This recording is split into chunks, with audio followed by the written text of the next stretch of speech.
నేను పోస్ట్ చేసే కంటెంట్ చూస్తుంటే ఒక లూప్ లాగా అనిపిస్తుంది. Hello fellows, welcome back to home made body day 41. నేను మీ ఫిట్ సింహ తరుణ్. అయితే ముచ్చట ఏంటంటే రోజు ఇవే వీడియోలు పెడుతున్నా, రోజు నా రొటీన్ చూపిస్తున్నా. కంటెంట్ క్రియేషన్ స్టార్ట్ చేసిన ప్రతి ఒక్కటి చెప్పే ఒక విషయం స్టోరీ టెల్లింగ్ లాగా చెప్పాలి. నీ లైఫ్ లో జరిగే ప్రతి ఒక్క విన్నింగ్ అండ్ లూజర్స్ అన్ని ఒక స్టోరీ టెల్లింగ్ ఫార్మాట్ లో చెప్పాలి అని అంటాడు. నేను రోజు చెప్దాం అనుకుంటున్నా, కానీ నా లైఫ్ లో అంత పెద్ద స్టోరీ ఏం లేదు. నాది ఒక రొటీన్ లైఫ్. నా లైఫ్ లో ప్రతి స్టేజ్ లో నేను ఒక లూప్ లోనే ఉన్నా. స్కూల్లో ఉన్నప్పుడు స్కూల్ పోవడం, చదువుకోవడం, రావడం, ట్యూషన్ పోవడం, తినడం, పండడం, మళ్ళా అదే రిపీట్. కాలేజ్ ఉన్నప్పుడు పెద్ద ఎంజాయ్ చేసిన అంటే అది లేదు.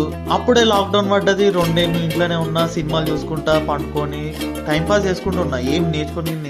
అట్లా కాలేజ్ అయిపోయాక ఇండిపెండెంట్ గా ఉందామని జాబ్ చేసిన. నేను చేసిన జాబ్ బాగానే ఉండేది, కానీ నా టైమింగ్స్ చాలా గలీజ్ ఉండేది. ఎందుకంటే మార్నింగ్ షిఫ్ట్ అని, ఈవినింగ్ షిఫ్ట్ అని, 3 నెలలు ఆ షిఫ్ట్, 3 నెలలు ఈ షిఫ్ట్ అని కూడా సంఖ తినేటోళ్ళు. నేను ఉండేది ఈ కొనకి, నా ఆఫీస్ ఉండేది ఆ కొనకి. దాని వల్ల మెంటల్ గా, ఫిజికల్ గా బాగా స్ట్రెయిన్ అయిపోయినా. అట్లా జాబ్ ని ఒక లూప్ లో అయిపోయిందని బంద్ చేసిన.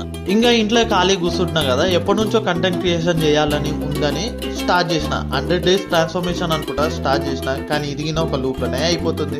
సరే, మళ్ళా రేపు కలుద్దాం. స్టే ట్యూన్, మీ ఫిట్ సింహ. బాయ్.